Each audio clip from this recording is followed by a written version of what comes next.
warahmatullahi wabarakatuh. Baiklah, kami akan menjelaskan materi tentang maf'ul, maf'ul bih, maf'ul ma'ah, dan maf'ul bi. Selamat menyaksikan.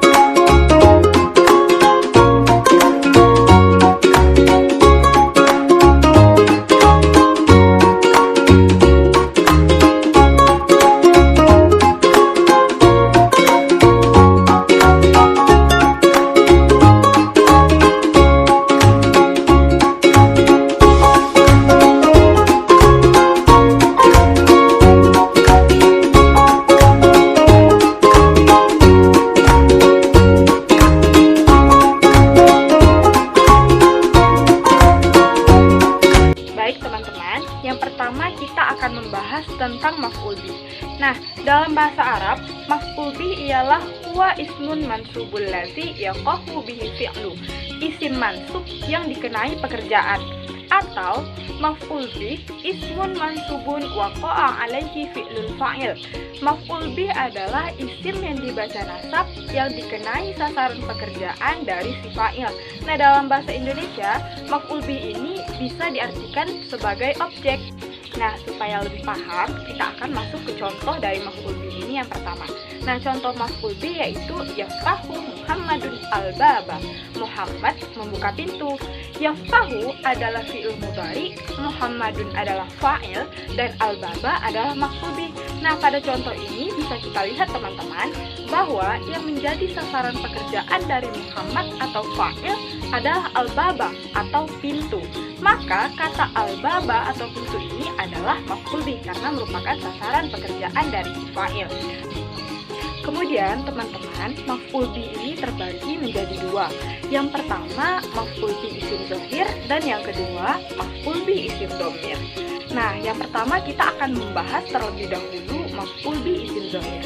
Jadi maf'ul bih isim dhohir ialah maf'ul bih yang terdiri atas isim dhohir atau isim yang nampak. Nah, contohnya seperti yang kita bahas tadi, syaribat Maryamul labana. Maryam telah meminum air susu. Syaribat adalah fi'il, Maryam adalah fa'il, labana adalah maf'ul bih. Nah, pada contoh ini bisa kita lihat bahwa yang menjadi maf'ul bih atau sasaran perbuatan atau objek yaitu kata labana berupa kata yang nampak atau objeknya jelas dan bukan kata ganti. Yang kedua, maf'ul bih isim dhamir, yaitu maf'ul bih yang terdiri dari isim dhamir atau kata ganti. Nah, maf'ul bih isim dhamir ini terbagi lagi menjadi dua teman-teman, yaitu isim dhamir mutasil dan isim dhamir munfasil. Kita akan bahas terlebih dahulu maf'ul bih isim dhamir mutasil atau bersambung. Nah, isim dhamir mutasil ini ada 12, yaitu dorobani, dorobana, dorobaka, dorobaki, dorobakuma, dorobakum, dorobakunna, dorobahu, dorobaha, dorobahuma, dorobahum, dan dorobahunna. Nah, untuk dhamir mutasil ini bisa kita ambil contoh dari kata dorobani. Dia laki-laki telah memukul saya. Pada contoh ini, lafaz doroba dinamakan fi'il madhi mabniul alal fathah. Fa'ilnya tersembunyi dan takdirnya adalah huwa, nun liwikayah, dan ya mutakallim adalah sebagai maf'ul bihnya. Selanjutnya, maf'ul bih isim dhamir munfasil atau terpisah. Nah, maf'ul bih isim dhamir munfasil ini letaknya di awal kalimat. Isim dhamir munfasil ini juga ada 12, yaitu iyaya, iyana, iyaka, iyaki, iyakuma, iyakum, iyakunna, iyahu, iyaha, iyahumma, iyahum, dan iyahunna. Nah, contohnya, iyahumma as'alu. Aku bertanya kepada mereka berdua laki-laki. Nah, bisa kita lihat bahwa yang menjadi maf'ul bih atau objek pada contoh ini yaitu pada kata iyahumma. Teman-teman, perlu diketahui bahwa penempatan maf'ul bih ini tidak selalu berada setelah fa'il. Maf'ul bih memiliki beberapa pola penempatan. Seperti yang pertama, fi'il, fa'il, kemudian baru maf'ul bih. Nah, ini merupakan posisi standar dalam bahasa Arab. Contohnya, rafasa Muhammadun al-qurata. Muhammad menendang bola. Pola yang kedua, fi'il, maf'ul bih, kemudian fa'il. Contohnya, sa'ala ustazah tilmizun. Murid bertanya kepada guru. Yang ketiga, fi'il dan fa'il bersambung, kemudian baru dilanjutkan oleh maf'ul bih. Contohnya, qara'tul jumlah. Aku membaca majalah. Yang keempat, fi'il, fa'il, dan maf'ul bih bisa digabung. Contohnya, dharabani. Dia laki-laki telah memukul saya. Nah, ini berlaku pada maf'ul bih isim dhamir. Yang kelima, fi'il digabung maf'ul bih, kemudian fa'il. Contohnya, sa'alani ustadzun. Seorang ustadz bertanya kepadaku. Pola yang terakhir, maf'ul bih, kemudian fi'il dan fa'il digabung. Contohnya, ia kana budu. Hanya kepadamu kami menyembah. Baik teman-teman, sebagaimana yang telah dijelaskan tadi bahwa maf'ul bih ini adalah isim yang mansub.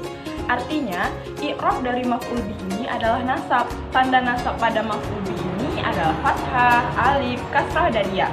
Nah, tanda i'rab ini hanya berlaku pada isim mu'rab saja. Yang pertama adalah fathah. Fathah menjadi tanda nasab pada maf'ul bih apabila berbentuk isim mufrad atau jamak taksir.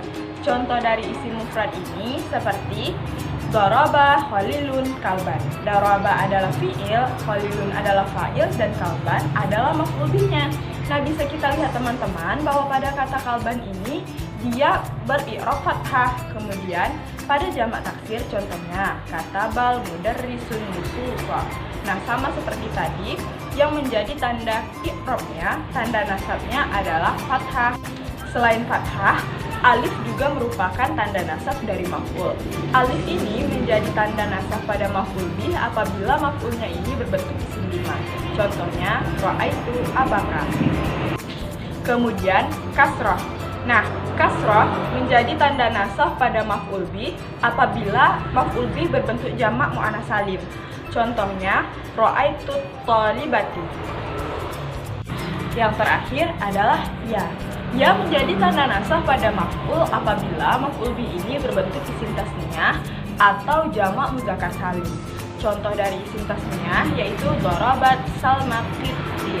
Nah, qittin adalah maf'ul bihnya dengan tanda i'rabnya adalah huruf ya. Nah, contoh dari jamak muzakkar salim yaitu ra'aitu muslimina. Al muslimina merupakan maf'ul bihnya dengan tanda i'rabnya adalah huruf ya.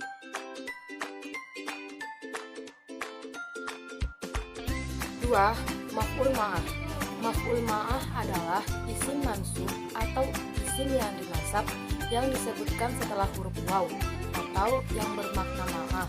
Ma'ah artinya bersama untuk menunjukkan suatu kebersamaan. Contoh, ja'a bakrun wa nuzulal mataru. Bakar datang bersama turunnya hujan. Ja'a sebagai fi'il, bakrun sebagai fa'il. Waw ini yaitu waw ma'iyah dan nuzulul mataru sebagai maf'ul ma'ah. Kenapa nuzulul mataru sebagai maf'ul ma'ah? Karena maf'ul ma'ah itu kan isim mansub yang terletak setelah huruf waw. Nah, di sini yang terletak setelah huruf waw itu kan nuzulul mataru.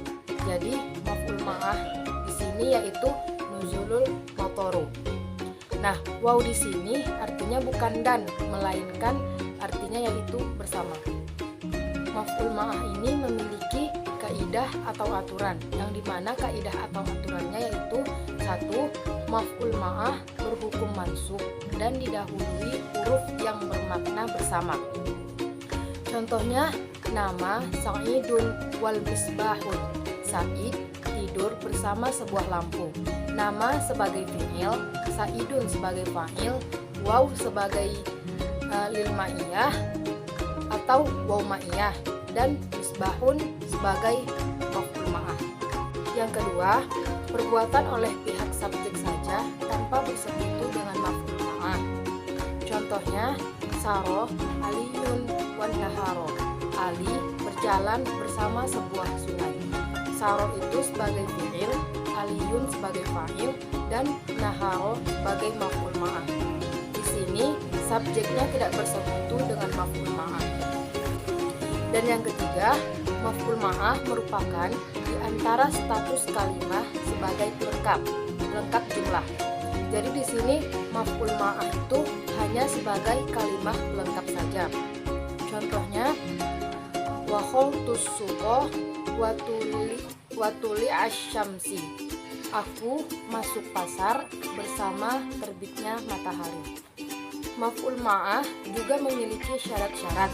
Maf'ul ma'ah mempunyai 3 syarat. Apabila 3 syarat di bawah ini tidak terdapat pada maf'ul ma'ah, maka kalimat tersebut tidak dinamakan sebagai maf'ul ma'ah. Syarat-syaratnya sebagai berikut. 1.